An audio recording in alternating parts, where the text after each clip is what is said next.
The Adventures of Sherlock Holmes by Sir Arthur Conan Doyle. Adventure number 12.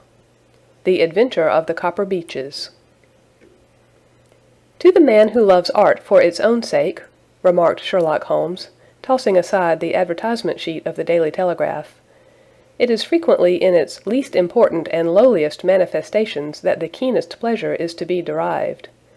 It is pleasant to me to observe, Watson, that you have so far grasped this truth, that in these little records of our cases, which you have been good enough to draw up, and, I am bound to say, occasionally to embellish, you have given prominence, not so much to the many causes célèbres and sensational trials in which I have figured, but rather to those incidents which may have been trivial in themselves, but which have given room for those faculties of deduction and of logical synthesis, which I have made my special province."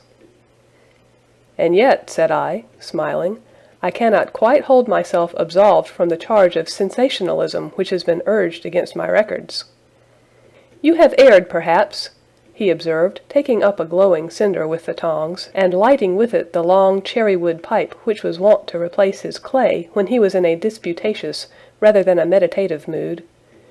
"You have erred, perhaps, in attempting to put color and life into each of your statements, instead of confining yourself to the task of placing upon record that severe reasoning from cause to effect which is really the only notable feature about the thing." "It seems to me that I have done you full justice in the matter," I remarked with some coldness, for I was repelled by the egotism which I had more than once observed to be a strong factor in my friend's singular character. "No, it is not selfishness or conceit," said he, answering, as was his wont, my thoughts rather than my words. "If I claim full justice for my art, it is because it is an impersonal thing, a thing beyond myself. Crime is common. Logic is rare. Therefore it is upon the logic rather than upon the crime that you should dwell. You have degraded what should have been a course of lectures into a series of tales." It was a cold morning of the early spring, and we sat after breakfast on either side of a cheery fire in the old room at Baker Street. A thick fog rolled down between the lines of dun-colored houses, and the opposing windows loomed like dark, shapeless blurs through the heavy yellow wreaths. Our gas was lit and shone on the white cloth and glimmer of china and metal, for the table had not been cleared yet. Sherlock Holmes had been silent all the morning, dipping continuously into the advertisement columns of a succession of papers, until at last, having apparently given up his search, he had emerged in no very sweet temper to lecture me upon my literary shortcomings. "At the same time," he remarked after a pause, during which he had sat puffing at his long pipe and gazing down into the fire, "you can hardly be open to a charge of sensationalism, for out of those cases which you have been so kind as to interest yourself in, a fair proportion do not treat of crime in its legal sense at all. The small matter in which I endeavored to help the King of Bohemia, the singular experience of Miss Mary Sutherland, the problem connected with the man with the twisted lip, and the incident of the noble bachelor, were all matters which are outside the pale of the law. But in avoiding the sensational, I fear that you may have bordered on the trivial." "The end may have been so," I answered, "but the methods I hold to have been novel and of interest." "Pshaw, my dear fellow, what do the public, the great unobservant public, who could hardly tell a weaver by his tooth, or a compositor by his left thumb, care about the finer shades of analysis and deduction? But, indeed, if you are trivial, I cannot blame you, for the days of the great cases are past. Man, or at least criminal man, has lost all enterprise and originality. As to my own little practice, it seems to be degenerating into an agency for recovering lost lead pencils and giving advice to young ladies from boarding schools. I think that I have touched bottom at last, however. This note I had this morning marks my 0 point, I fancy. Read it." He tossed a crumpled letter across to me. It was dated from Montague Place upon the preceding evening, and ran thus: "Dear Mr. Holmes, I am very anxious to consult you as to whether I should or should not accept a situation which has been offered to me as governess. I shall call at 10:30 tomorrow if I do not inconvenience you. Yours faithfully, Violet Hunter. Do you know the young lady? I asked. Not I. It is 10:30 now. Yes, and I have no doubt that is her ring. It may turn out to be of more interest than you think. You remember that the affair of the blue carbuncle, which appeared to be a mere whim at first, developed into a serious investigation. It may be so in this case also. Well, let us hope so. But our doubts will very soon be solved, for here, unless I am much mistaken, is the person in question. As he spoke, the door opened, and a young lady entered the room. She was plainly but neatly dressed, with a bright, quick face, freckled like a plover's egg, and with the brisk manner of a woman who has had her own way to make in the world. "You will excuse my troubling you, I am sure," said she, as my companion rose to greet her. "But I have had a very strange experience, and as I have no parents or relations of any sort from whom I could ask advice, I thought that perhaps you would be kind enough to tell me what I should do." "Pray take a seat, Miss Hunter. I shall be happy to do anything that I can to serve you." I could see that Holmes was favorably impressed by the manner and speech of his new client. He looked her over in his searching fashion, and then composed himself, with his lids drooping and his fingertips together, to listen to her story. "I have been a governess for 5 years," said she, "in the family of Colonel Spence Monroe. But 2 months ago the Colonel received an appointment at Halifax, in Nova Scotia, and took his children over to America with him, so that I found myself without a situation. I advertised, and I answered advertisements, but without success. At last the little money which I had saved began to run short, and I was at my wits' end as to what I should do. There is a well-known agency for governesses in the West End called Westaway's, and there I used to call about once a week in order to see whether anything had turned up which might suit me. Westaway was the name of the founder of the business, but it is really managed by Miss Stoper. She sits in her own little office, and the ladies who are seeking employment wait in an anteroom, and are then shown in one by one, when she consults her ledgers and sees whether she has anything which would suit them. Well, when I called last week, I was shown into the little office as usual, but I found that Miss Stoper was not alone. A prodigiously stout man with a very smiling face and a great heavy chin which rolled down in fold upon fold over his throat, sat at her elbow with a pair of glasses on his nose, looking very earnestly at the ladies who entered. As I came in, he gave quite a jump in his chair, and turned quickly to Miss Stoper. "That will do," said he. "I could not ask for anything better. Capital, capital!" He seemed quite enthusiastic, and rubbed his hands together in the most genial fashion. He was such a comfortable-looking man that it was quite a pleasure to look at him. "You are looking for a situation, miss?" he asked. "Yes, sir." "As governess?" "Yes, sir." "And what salary do you ask?" "I had £4 a month in my last place with Colonel Spence Monroe." "Oh, tut, tut! Sweating, rank sweating!" he cried, throwing his fat hands out into the air like a man who is in a boiling passion. "How could anyone offer so pitiful a sum to a lady with such attractions and accomplishments?" "My accomplishments, sir, may be less than you imagine," said I. "A little French, a little German, music, and drawing—" "Tut, tut!" he cried. "This is all quite beside the question. The point is, have you or have you not the bearing and deportment of a lady? There it is in a nutshell. If you have not, you are not fitted for the rearing of a child who may some day play a considerable part in the history of the country. But if you have, why, then, how could any gentleman ask you to condescend to accept anything under the 3 figures? Your salary with me, madam, would commence at £100 a year." You may imagine, Mr. Holmes, that to me, destitute as I was, such an offer seemed almost too good to be true. The gentleman, however, seeing perhaps the look of incredulity upon my face, opened a pocket-book and took out a note. "It is also my custom," said he, smiling in the most pleasant fashion until his eyes were just two little shining slits amid the white creases of his face, to advance to my young ladies half their salary beforehand, so that they may meet any little expenses of their journey and their wardrobe. It seemed to me that I had never met so fascinating and so thoughtful a man. As I was already in debt to my tradesmen, the advance was a great convenience, and yet there was something unnatural about the whole transaction which made me wish to know a little more before I quite committed myself. "May I ask where you live, sir?"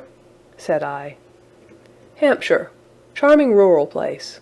The Copper Beeches, 5 miles on the far side of Winchester. It is the most lovely country, my dear young lady, and the dearest old country house." "And my duties, sir? I should be glad to know what they would be." "One child. One dear little romper just 6 years old. Oh, if you could see him killing cockroaches with a slipper, smack, smack, smack, 3 gone before you could wink." He leaned back in his chair and laughed his eyes into his head again. I was a little startled at the nature of the child's amusement, but the father's laughter made me think that perhaps he was joking. "My sole duties, then," I asked, "are to take charge of a single child?" "No, no, not the sole, not the sole, my dear young lady," he cried. "Your duty would be, as I am sure your good sense would suggest, to obey any little commands my wife might give, provided always that they were such commands as a lady might with propriety obey. You see no difficulty, eh?" "I should be happy to make myself useful." "Quite so. And dress now, for example. We are fatty people, you know. Fatty but kind-hearted. If you were asked to wear any dress which we might give you, you would not object to our little whim, eh?" "No," said I, considerably astonished at his words. "Or to sit here, or sit there, that would not be offensive to you?" "Oh, no." "Or to cut your hair quite short before you come to us?" I could hardly believe my ears. As you may observe, Mr. Holmes, my hair is somewhat luxuriant, of a rather peculiar tint of chestnut. It has been considered artistic. I could not dream of sacrificing it in this offhand fashion. "I am afraid that that is quite impossible," said I. He had been watching me eagerly out of his small eyes, and I could see a shadow pass over his face as I spoke. "I am afraid that it is quite essential," said he. "It is a little fancy of my wife's, and ladies' fancies, you know, madam, ladies' fancies must be consulted. And so you won't cut your hair?" "No, sir, I really could not," I answered firmly. "Ah, very well. Then that quite settles the matter. It is a pity, because in other respects you would really have done very nicely. In that case, Miss Stoper, I had best inspect a few more of your young ladies." The manageress had sat all this while busy with her papers, without a word to either of us.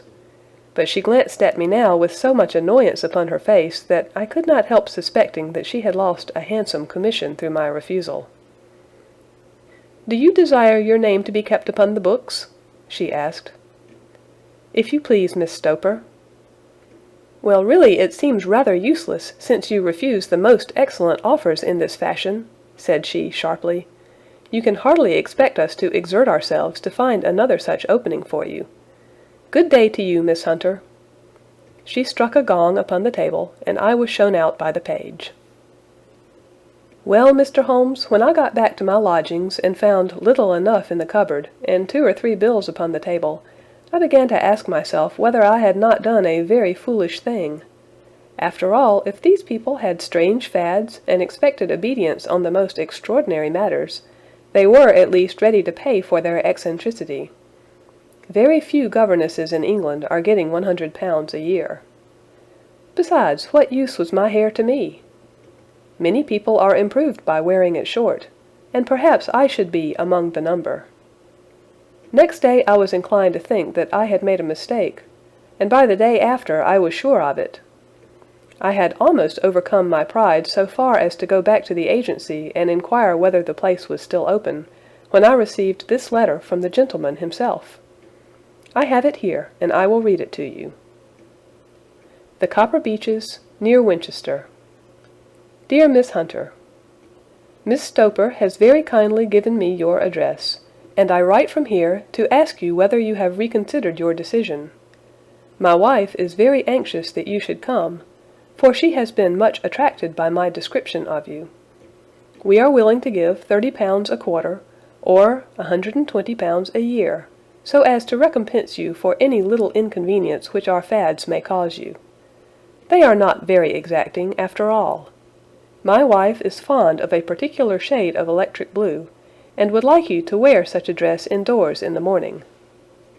You need not, however, go to the expense of purchasing one, as we have one belonging to my dear daughter Alice, now in Philadelphia, which would, I should think, fit you very well. Then, as to sitting here or there, or amusing yourself in any manner indicated, that need cause you no inconvenience. As regards your hair, it is no doubt a pity, especially as I could not help remarking its beauty during our short interview.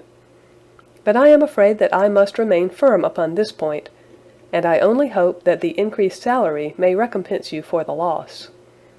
Your duties, as far as the child is concerned, are very light. Now do try to come, and I shall meet you with the dog-cart at Winchester. Let me know your train. Yours faithfully, Jethro Rucastle. That is the letter which I have just received, Mr. Holmes, and my mind is made up that I will accept it.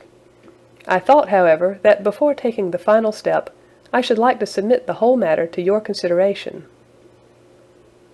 Well, Miss Hunter, if your mind is made up, that settles the question, said Holmes, smiling. But you would not advise me to refuse. I confess that it is not the situation which I should like to see a sister of mine apply for. What is the meaning of it all, Mr. Holmes? Ah, I have no data. I cannot tell. Perhaps you have yourself formed some opinion? Well, there seems to me to be only one possible solution. Mr. Rucastle seemed to be a very kind, good-natured man. Is it not possible that his wife is a lunatic, and that he desires to keep the matter quiet for fear she should be taken to an asylum, and that he humors her fancies in every way in order to prevent an outbreak? That is a possible solution. In fact, as matters stand, it is the most probable one. But in any case, it does not seem to be a nice household for a young lady. But the money, Mr. Holmes, the money! Well, yes, of course, the pay is good, too good. That is what makes me uneasy. Why should they give you £120 a year when they could have their pick for £40? There must be some strong reason behind. I thought that if I told you the circumstances you would understand afterwards if I wanted your help. I should feel so much stronger if I felt that you are at the back of me. Oh, you may carry that feeling away with you. I assure you that your little problem promises to be the most interesting which has come my way for some months. There is something distinctly novel about some of the features. If you should find yourself in doubt or in danger— Danger? What danger do you foresee? Holmes shook his head gravely. It would cease to be a danger if we could define it, said he. But at any time, day or night, a telegram would bring me down to your help. That is enough. She rose briskly from her chair with the anxiety all swept from her face. I shall go down to Hampshire quite easy in my mind now. I shall write to Mr. Rucastle at once, sacrifice my poor hair tonight, and start for Winchester tomorrow. With a few grateful words to Holmes, she bade us both good night and bustled off upon her way. At least, said I as we heard her quick, firm steps descending the stairs, she seems to be a young lady who is very well able to take care of herself. And she would need to be, said Holmes gravely. I am much mistaken if we do not hear from her before many days are past. It was not very long before my friend's prediction was fulfilled. A fortnight went by, during which I frequently found my thoughts turning in her direction, and wondering what strange side alley of human experience this lonely woman had strayed into. The unusual salary, the curious conditions, the light duties, all pointed to something abnormal, though whether a fad or a plot, or whether the man were a philanthropist or a villain, it was quite beyond my powers to determine. As to Holmes, I observed that he sat frequently for half an hour on end, with knitted brows and an abstracted air, but he swept the matter away with a wave of his hand when I mentioned it. "Data, data, data!" he cried impatiently. "I can't make bricks without clay." And yet he would always wind up by muttering that no sister of his should ever have accepted such a situation. The telegram which we eventually received came late one night, just as I was thinking of turning in, and Holmes was settling down to one of those all-night chemical researches which he frequently indulged in, when I would leave him stooping over a retort and a test tube at night, and find him in the same position when I came down to breakfast in the morning. He opened the yellow envelope, and then, glancing at the message, threw it across to me. "Just look up the trains in Bradshaw," said he, and turned back to his chemical studies. The summons was a brief and urgent one. "Please be at the Black Swan Hotel at Winchester at midday tomorrow," it said. "Do come. I am at my wits' end. Hunter." "Will you come with me?" asked Holmes, glancing up. "I should wish to." "Just look it up, then." "There's a train at 9:30, said I, glancing over my Bradshaw. "It is due at Winchester at 11:30. "That will do very nicely. Then perhaps I had better postpone my analysis of the acetones, as we may need to be at our best in the morning." By 11 o'clock the next day we were well upon our way to the old English capital. Holmes had been buried in the morning papers all the way down, but after we had passed the Hampshire border, he threw them down and began to admire the scenery. It was an ideal spring day, a light blue sky, flecked with little fleecy white clouds drifting across from west to east. The sun was shining very brightly, and yet there was an exhilarating nip in the air, which set an edge to a man's energy. All over the countryside, away to the rolling hills around Aldershot, the little red and grey roofs of the farmsteadings peeped out from amid the light green of the new foliage. "Are they not fresh and beautiful?" I cried with all the enthusiasm of a man fresh from the fogs of Baker Street. But Holmes shook his head gravely. "Do you know, Watson," said he, "that it is one of the curses of a mind with a turn like mine, that I must look at everything with reference to my own special subject. You look at these scattered houses, and you are impressed by their beauty. I look at them, and the only thought which comes to me is a feeling of their isolation, and of the impunity with which crime may be committed there." "Good heavens!" I cried. "Who would associate crime with these dear old homesteads?" "They always fill me with a certain horror. It is my belief, Watson, founded upon my experience, that the lowest and vilest alleys in London do not present a more dreadful record of sin than does the smiling and beautiful countryside." "You horrify me." "But the reason is very obvious. The pressure of public opinion can do in the town what the law cannot accomplish. There is no lane so vile that the scream of a tortured child, or the thud of a drunkard's blow, does not beget sympathy and indignation among the neighbours, and then the whole machinery of justice is ever so close that a word of complaint can set it going, and there is but a step between the crime and the dock. But look at these lonely houses, each in its own fields, filled for the most part with poor ignorant folk who know little of the law. Think of the deeds of hellish cruelty, the hidden wickedness which may go on year in, year out in such places, and none the wiser. Had this lady who appeals to us for help gone to live in Winchester, I should never have had a fear for her. It is the 5 miles of country which makes the danger. Still, it is clear that she is not personally threatened. No, if she can come to Winchester to meet us, she can get away. Quite so. She has her freedom. What can be the matter, then? Can you suggest no explanation? I have devised 7 separate explanations, each of which would cover the facts as far as we know them. But which of these is correct can only be determined by the fresh information which we shall no doubt find waiting for us. Well, there is the tower of the cathedral, and we shall soon learn all that Miss Hunter has to tell. The Black Swan is an inn of repute in the High Street, at no distance from the station, and there we found the young lady waiting for us. She had engaged a sitting-room, and our lunch awaited us upon the table. "I am so delighted that you have come," she said earnestly. "It is so very kind of you both. But indeed I do not know what I should do. Your advice will be altogether invaluable to me." "Pray tell us what has happened to you."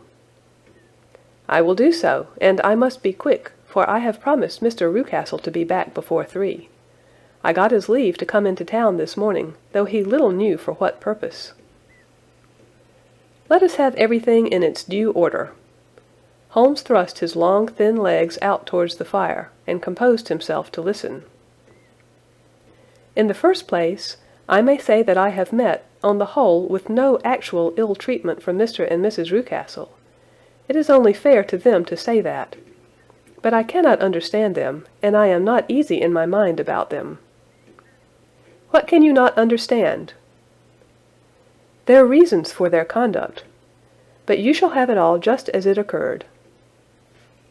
When I came down, Mr. Rucastle met me here, and drove me in his dog-cart to the Copper Beeches. It is, as he said, beautifully situated, but it is not beautiful in itself, for it is a large square block of a house, whitewashed, but all stained and streaked with damp and bad weather. There are grounds round it, woods on 3 sides, and on the 4th a field which slopes down to the Southampton highroad, which curves past about 100 yards from the front door. This ground in front belongs to the house, but the woods all round are part of Lord Southerton's preserves. A clump of copper beeches immediately in front of the hall door has given its name to the place. I was driven over by my employer, who was as amiable as ever, and was introduced by him that evening to his wife and the child. There was no truth, Mr. Holmes, in the conjecture which seemed to us to be probable in your rooms at Baker Street. Mrs. Rucastle is not mad.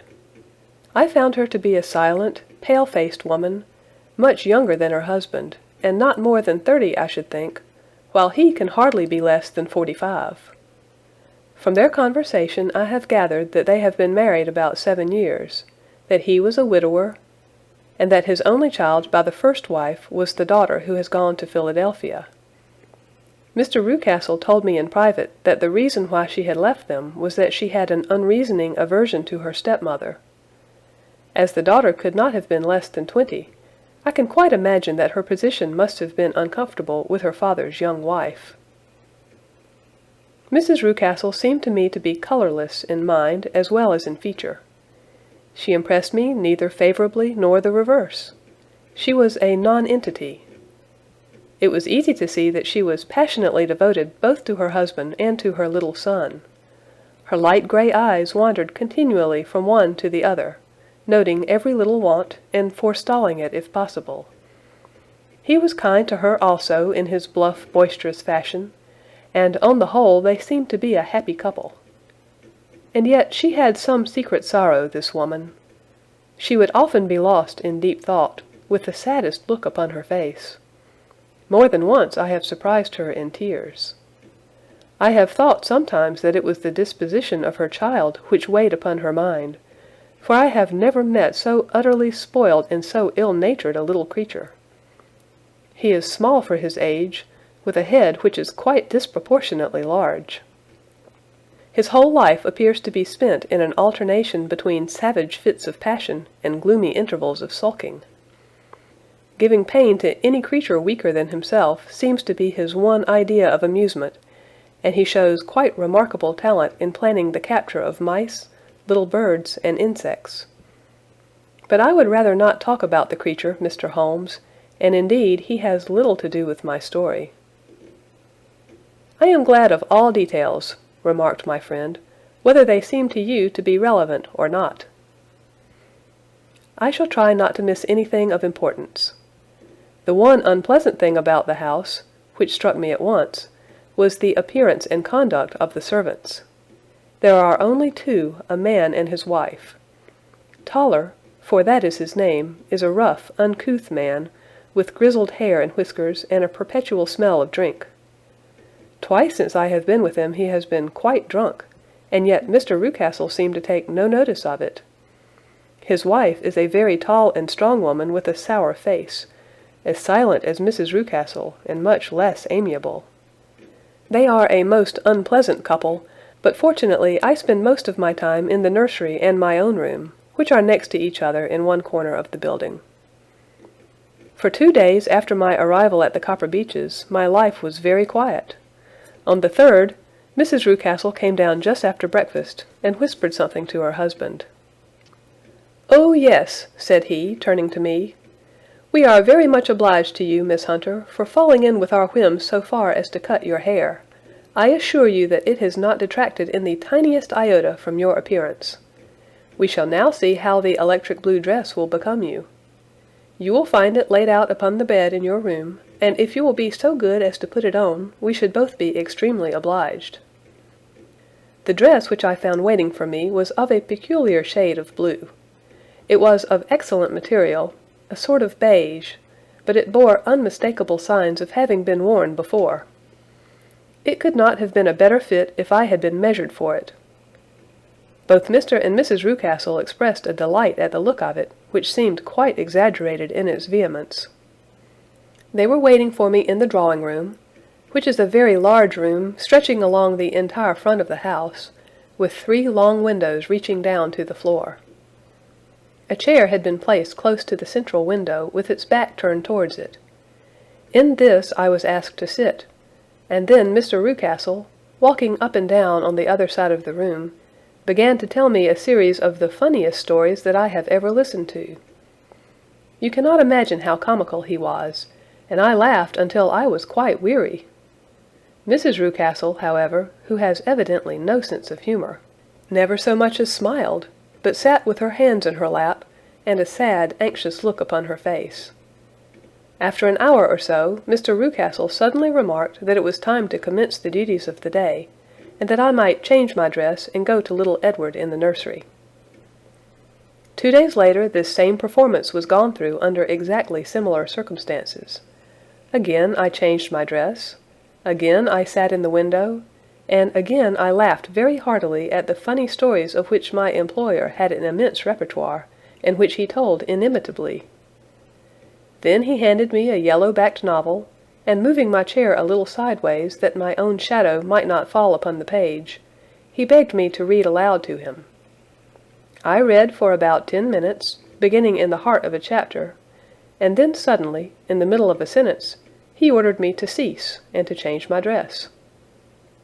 You can easily imagine, Mr. Holmes, how curious I became as to what the meaning of this extraordinary performance could possibly be. They were always very careful, I observed, to turn my face away from the window, so that I became consumed with the desire to see what was going on behind my back. At first it seemed to be impossible, but I soon devised a means. My hand mirror had been broken, so a happy thought seized me, and I concealed a piece of the glass in my handkerchief. On the next occasion, in the midst of my laughter, I put my handkerchief up to my eyes, and was able with a little management to see all that there was behind me. I confess that I was disappointed. There was nothing. At least, that was my first impression. At the second glance, however, I perceived that there was a man standing in the Southampton Road, a small bearded man in a grey suit, who seemed to be looking in my direction. The road is an important highway, and there are usually people there. This man, however, was leaning against the railings which bordered our field, and was looking earnestly up. I lowered my handkerchief and glanced at Mrs. Rucastle, to find her eyes fixed upon me with a most searching gaze. She said nothing, but I am convinced that she had divined that I had a mirror in my hand, and had seen what was behind me. She rose at once. "Jeffro," said she, "there is an impertinent fellow upon the road there, who stares up at Miss Hunter." "No friend of yours, Miss Hunter?" he asked. "No, I know no one in these parts." "Dear me, how very impertinent! Kindly turn round and motion to him to go away." "Surely it would be better to take no notice." "No, no, we should have him loitering here always. Kindly turn round and wave him away like that." I did as I was told, and at the same instant Mrs. Rucastle drew down the blind. That was a week ago, and from that time I have not sat again in the window, nor have I worn the blue dress, nor seen the man in the road. "Pray continue," said Holmes. "Your narrative promises to be a most interesting one." "You will find it rather disconnected, I fear, and there may prove to be little relation between the different incidents of which I speak. On the very first day that I was at the Copper Beeches, Mr. Rucastle took me to a small outhouse which stands near the kitchen door. As we approached it, I heard the sharp rattling of a chain and the sound as of a large animal moving about. "Look in here," said Mr. Rucastle, showing me a slit between two planks. "Is he not a beauty?" I looked through and was conscious of two glowing eyes and of a vague figure huddled up in the darkness. "Don't be frightened," said my employer, laughing at the start which I had given. "It's only Carlo, my mastiff. I call him mine, but really old Toller, my groom, is the only man who can do anything with him. We feed him once a day, and not too much then, so that he is always as keen as mustard. Toller lets him loose every night, and God help the trespasser whom he lays his fangs upon. For goodness' sake, don't you ever on any pretext set your foot over the threshold at night, for it's as much as your life is worth." The warning was no idle one, for 2 nights later I happened to look out of my bedroom window about 2 o'clock in the morning. It was a beautiful moonlight night, and the lawn in front of the house was silvered over and almost as bright as day. I was standing, wrapped in the peaceful beauty of the scene, when I was aware that something was moving under the shadow of the Copper Beeches. As it emerged into the moonshine, I saw what it was. It was a giant dog, as large as a calf, tawny tinted, with hanging jowl, black muzzle, and huge projecting bones. It walked slowly across the lawn and vanished into the shadow upon the other side. That dreadful sentinel sent a chill to my heart which I do not think that any burglar could have done. And now I have a very strange experience to tell you. I had, as you know, cut off my hair in London, and I had placed it in a great coil at the bottom of my trunk. One evening, after the child was in bed, I began to amuse myself by examining the furniture of my room, and by rearranging my own little things. There was an old chest of drawers in the room, the 2 upper ones empty and open, the lower one locked. I had filled the first 2 with my linen, and as I had still much to pack away, I was naturally annoyed at not having the use of the 3rd drawer. It struck me that it might have been fastened by a mere oversight, so I took out my bunch of keys and tried to open it. The very first key fitted to perfection, and I drew the drawer open. There was only one thing in it, but I am sure that you would never guess what it was. It was my coil of hair. I took it up and examined it. It was of the same peculiar tint, and the same thickness. But then the impossibility of the thing obtruded itself upon me.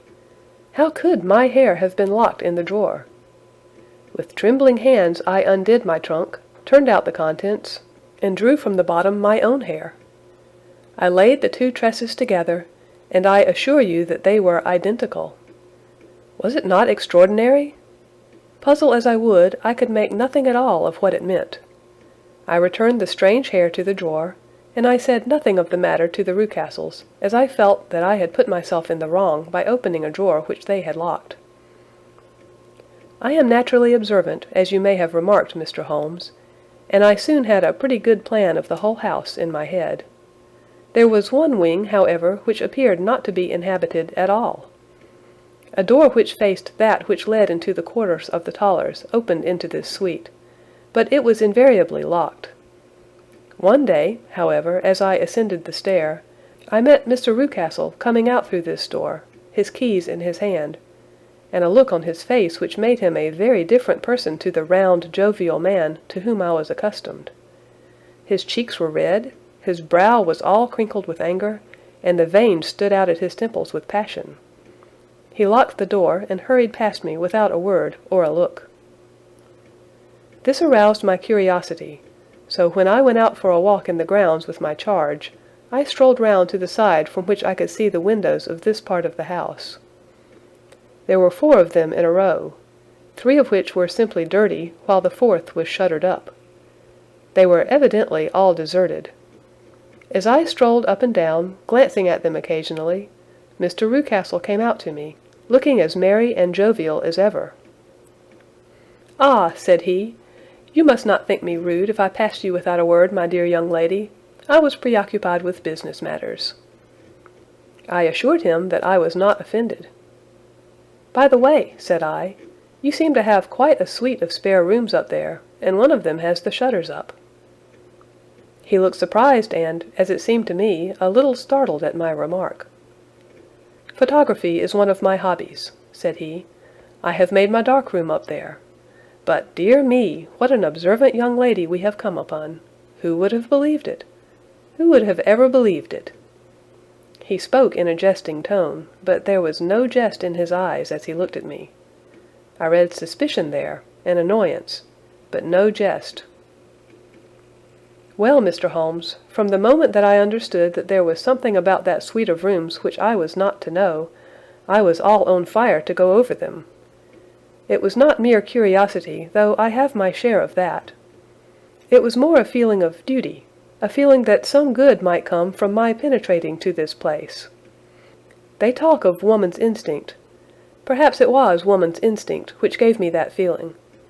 At any rate, it was there, and I was keenly on the lookout for any chance to pass the forbidden door. It was only yesterday that the chance came. I may tell you that, besides Mr. Rucastle, both Toller and his wife find something to do in these deserted rooms, and I once saw him carrying a large black linen bag with him through the door. Recently he has been drinking hard, and yesterday evening he was very drunk, and when I came upstairs there was the key in the door. I had no doubt at all that he had left it there. Mr. and Mrs. Rucastle were both downstairs, and the child was with them, so that I had an admirable opportunity. I turned the key gently in the lock, opened the door, and slipped through. There was a little passage in front of me, unpapered and uncarpeted, which turned at a right angle at the farther end. Round this corner were 3 doors in a line, the first and third of which were open. They each led into an empty room, dusty and cheerless, with 2 windows in the one, and 1 in the other, so thick with dirt that the evening light glimmered dimly through them. The center door was closed, and across the outside of it had been fastened one of the broad bars of an iron bed, padlocked at one end to a ring in the wall, and fastened at the other with stout cord. The door itself was locked as well, and the key was not there. This barricaded door corresponded clearly with the shuttered window outside, and yet I could see by the glimmer from beneath it that the room was not in darkness. Evidently there was a skylight which let in light from above. As I stood in the passage gazing at the sinister door and wondering what secret it might veil, I suddenly heard the sound of steps within the room, and saw a shadow pass backward and forward against the little slit of dim light which shone out from under the door. A mad, unreasoning terror rose up in me at the sight, Mr. Holmes. My overstrung nerves failed me suddenly, and I turned and ran as though some dreadful hand were behind me clutching at the skirt of my dress. I rushed down the passage, through the door, and straight into the arms of Mr. Rucastle, who was waiting outside. "So," said he, smiling, "it was you, then. I thought that it must be when I saw the door open." "Oh, I am so frightened!" I panted. "My dear young lady!" You cannot think how caressing and soothing his manner was. "And what has frightened you, my dear young lady?" But his voice was just a little too coaxing. He overdid it. I was keenly on my guard against him. "I was foolish enough to go into the empty wing," I answered, "but it is so lonely and eerie in this dim light that I was frightened and ran out again. Oh, it is so dreadfully still in there!" "Only that?" said he, looking at me keenly. "Why, what did you think?" I asked. "Why do you think that I locked this door?" "I am sure that I do not know." "It is to keep people out who have no business there, do you see?" He was still smiling in the most amiable manner. I am sure if I had known—" "Well, then, you know now. And if you ever put your foot over that threshold again—" Here in an instant the smile hardened into a grin of rage, and he glared down at me with the face of a demon. "I'll throw you to the mastiff." I was so terrified that I do not know what I did. I suppose that I must have rushed past him into my room. I remember nothing until I found myself lying on my bed, trembling all over. Then I thought of you, Mr. Holmes. I could not live there longer without some advice. I was frightened of the house, of the man, of the woman, of the servants, even of the child. They were all horrible to me. If I could only bring you down, all would be well. Of course I might have fled from the house, but my curiosity was almost as strong as my fears. My mind was soon made up. I would send you a wire. I put on my hat and cloak, went down to the office, which is about half a mile from the house, and then returned feeling very much easier. A horrible doubt came into my mind as I approached the door lest the dog might be loose, but I remembered that Toller had drunk himself into a state of insensibility that evening, and I knew that he was the only one in the household who had any influence with the savage creature, or who would venture to set him free. I slipped in safety, and lay awake half the night in my joy at the thought of seeing you. I had no difficulty in getting leave to come into Winchester this morning, but I must be back before 3 o'clock, for Mr. and Mrs. Rucastle are going on a visit and will be away all the evening, so that I must look after the child. Now I have told you all my adventures, Mr. Holmes, and I should be very glad if you could tell me what it all means, and above all, what I should do." Holmes and I had listened spellbound to this extraordinary story. My friend rose now and paced up and down the room, his hands in his pockets, and an expression of the most profound gravity upon his face. "Is Toller still drunk?" he asked. "Yes, I heard his wife tell Mrs. Rucastle that she could do nothing with him." "That is well. And the Rucastles go out tonight?" "Yes." "Is there a cellar with a good strong lock?" "Yes, the wine cellar." "You seem to me to have acted all through this matter like a very brave and sensible girl, Miss Hunter. Do you think that you could perform one more feat? I should not ask it of you if I did not think you quite an exceptional woman." "I will try. What is it?" "We shall be at the Copper Beeches by 7 o'clock, my friend and I. The Rucastles will be gone by that time, and Toller will, we hope, be incapable. There only remains Mrs. Toller, who might give the alarm. If you could send her into the cellar on some errand, and then turn the key upon her, you would facilitate matters immensely." "I will do it." "Excellent. We shall then look thoroughly into the affair. Of course there is only one feasible explanation. You have been brought there to personate someone, and the real person is imprisoned in this chamber. That is obvious. As to who this prisoner is, I have no doubt that it is the daughter, Miss Alice Rucastle, if I remember right, who is said to have gone to America. You were chosen, doubtless, as resembling her in height, figure, and the color of her hair. Hers had been cut off, very possibly in some illness through which she has passed, and so, of course, yours had to be sacrificed also. By a curious chance you came upon her tresses. The man in the road was undoubtedly some friend of hers, possibly her fiancé, and no doubt, as you wore the girl's dress and were so like her, he was convinced from your laughter, whenever he saw you, and afterwards from your gesture, that Miss Rucastle was perfectly happy, and that she no longer desired his attentions. The dog is let loose at night to prevent him from endeavoring to communicate with her. So much is fairly clear. The most serious point in the case is the disposition of the child." "What on earth has that to do with it?" I ejaculated. "My dear Watson, you as a medical man are continually gaining light as to the tendencies of a child by the study of the parents. Don't you see that the converse is equally valid? I have frequently gained my first real insight into the character of parents by studying their children. This child's disposition is abnormally cruel, merely for cruelty's sake, and whether he derives this from his smiling father, as I should suspect, or from his mother, it bodes evil for the poor girl who is in their power."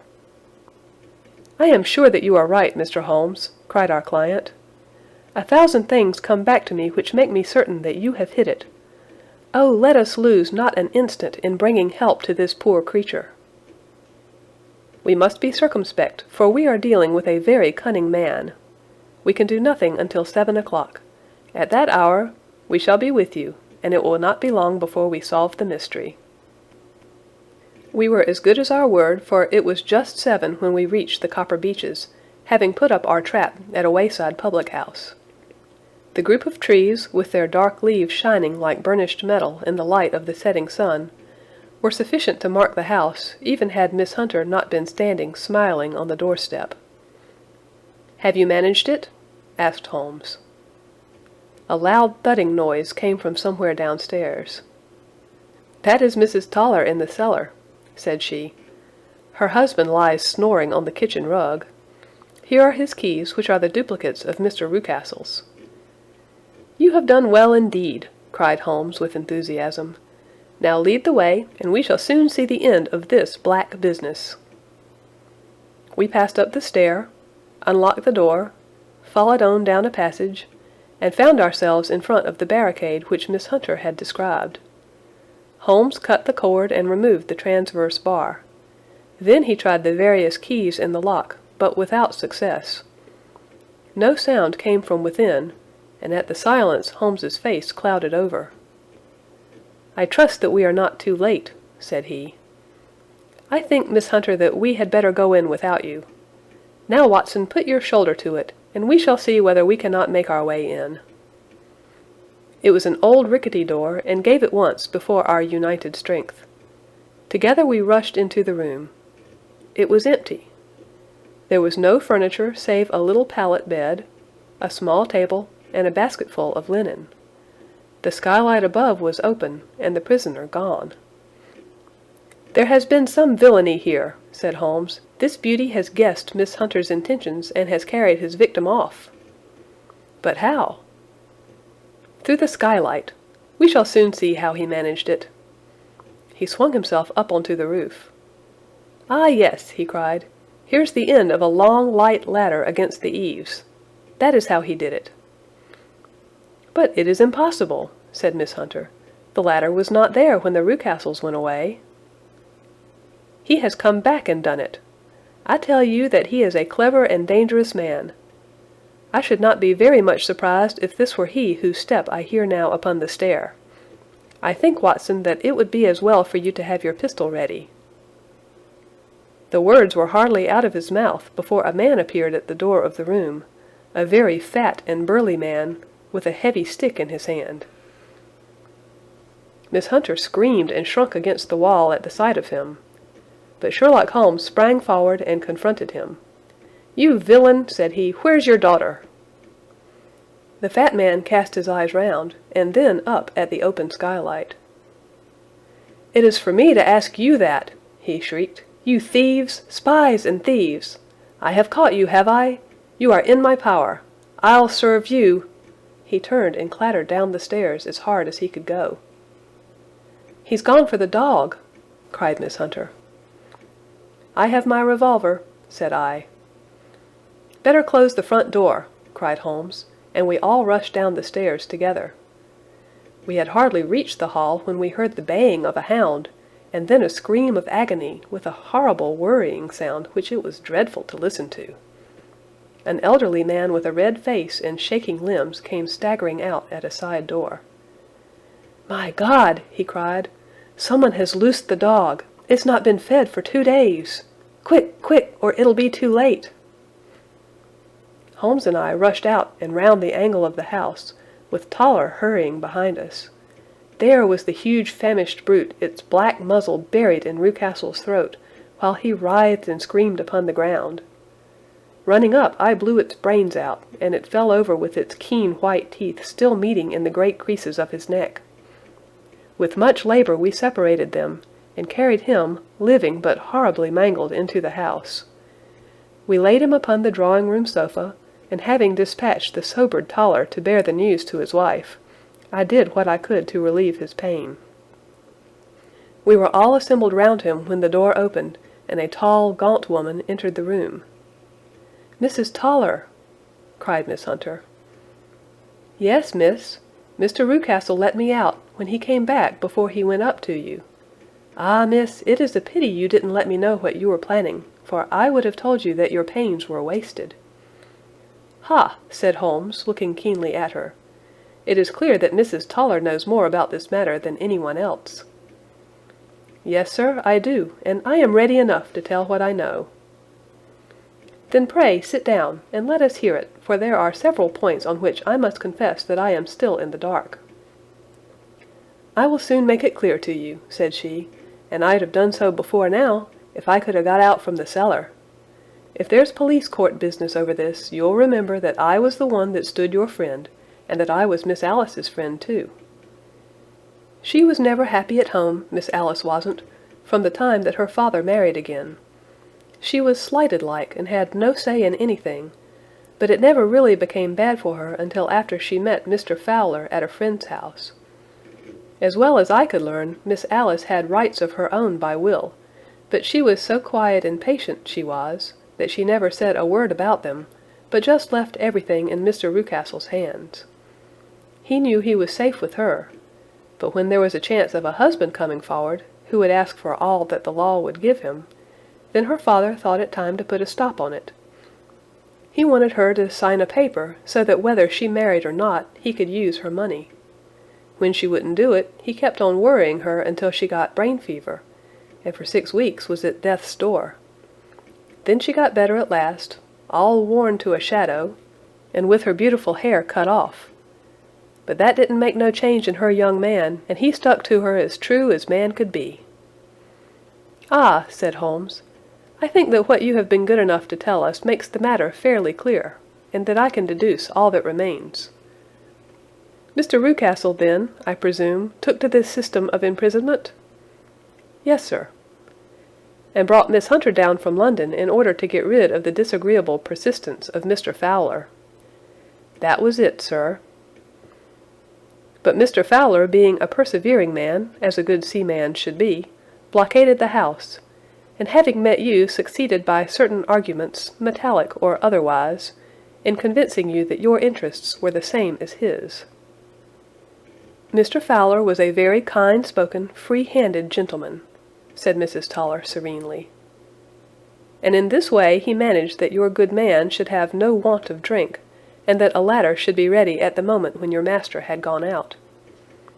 "You have it, sir, just as it happened." "I am sure we owe you an apology, Mrs. Toller," said Holmes, "for you have certainly cleared up everything which puzzled us. And here comes the country surgeon and Mrs. Rucastle, so I think, Watson, that we had best escort Miss Hunter back to Winchester, as it seems to me that our locus standi now is rather a questionable one." And thus was solved the mystery of the sinister house with the copper beeches in front of the door. Mr. Rucastle survived, but was always a broken man, kept alive solely through the care of his devoted wife. They still live with their old servants, who probably know so much of Rucastle's past life that he finds it difficult to part from them. Mr. Fowler and Miss Rucastle were married, by special license, in Southampton the day after their flight, and he is now the holder of a government appointment in the island of Mauritius.